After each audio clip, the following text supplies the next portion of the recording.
Let's take a trip back to early 19th century England, a world of balls, long walks through the countryside, handwritten letters, and, oh yes, social expectations so strong they could make or break someone's entire future.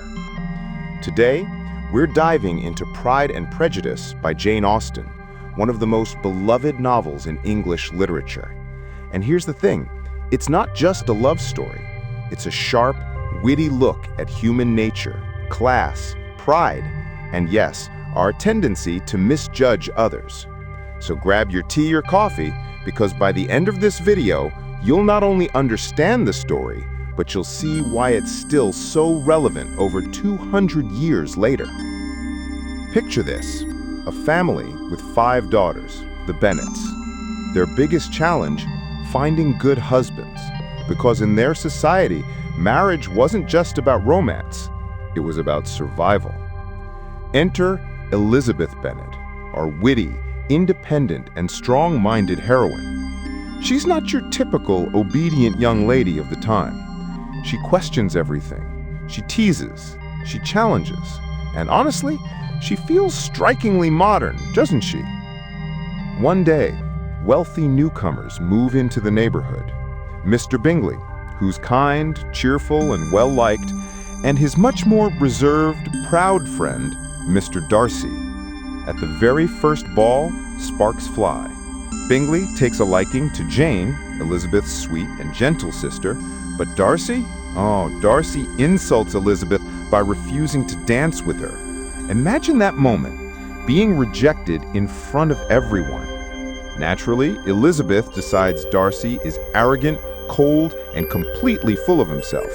And honestly, wouldn't you feel the same? First impressions can be brutal. As the story unfolds, Jane and Bingley's romance starts to blossom, but Elizabeth finds herself clashing again and again with Darcy. Then comes George Wickham, a charming soldier who tells Elizabeth a very dramatic story about how Darcy supposedly ruined his life.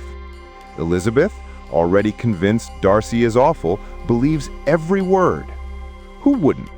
After all, Wickham seems so open and friendly, while Darcy is stiff and proud.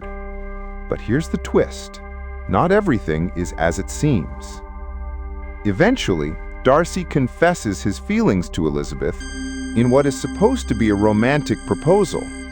But instead of sweeping her off her feet, he lists all the reasons why her family is beneath him. Can you imagine? It's like saying, "I love you, but wow, you and your family are embarrassing." Elizabeth, fiery as ever, rejects him, and it's one of the most satisfying moments in literature. She calls him out for his pride, his arrogance, and even for sabotaging Jane and Bingley's relationship. Darcy leaves humiliated, but then he does something unexpected. He writes her a letter. In this letter, Darcy explains everything. That Wickham was actually the villain, not him, and that he only tried to separate Bingley and Jane because he thought Jane wasn't truly in love. This changes everything for Elizabeth. Suddenly, she realizes she may have judged Darcy unfairly. Isn't that so human? How often do we build entire opinions of people based on first impressions, only later to find out we were completely wrong? Meanwhile, chaos strikes the Bennet family when the youngest sister, Lydia, runs away with Wickham. This could ruin the whole family's reputation. But quietly, without seeking credit, Darcy steps in to fix it. He arranges Lydia and Wickham's marriage, protects the Bennets from disgrace, and proves that he's not the arrogant man Elizabeth once thought he was. By now, Elizabeth sees Darcy in a new light. He's not perfect, but he's honorable, generous, and most importantly, he has changed because of her honesty. And she too has changed. Her prejudice has softened into understanding. The resolution. In the end, Bingley and Jane finally get engaged, the sweet couple who were meant to be from the beginning. And Darcy? He proposes to Elizabeth again, but this time with humility and respect. And Elizabeth says yes. Not because of social pressure, not because of money, but because of genuine love and admiration. It's a perfect ending, but it's also so much more than a love story. So, what can we, in the modern world, learn from Pride and Prejudice?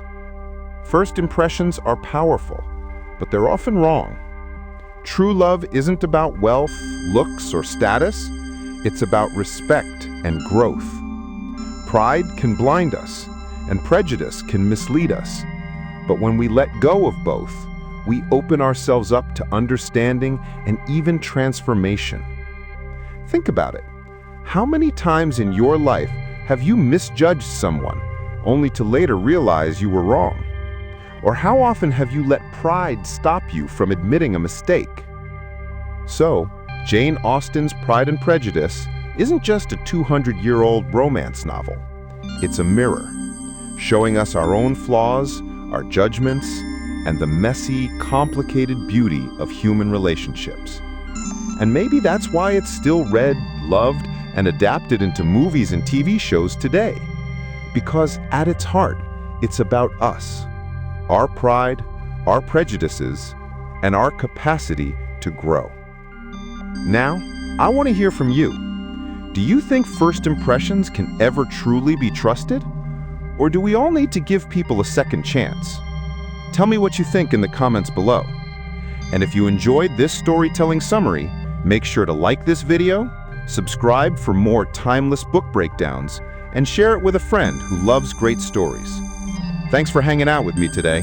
Until next time, keep reading, keep questioning, and keep growing.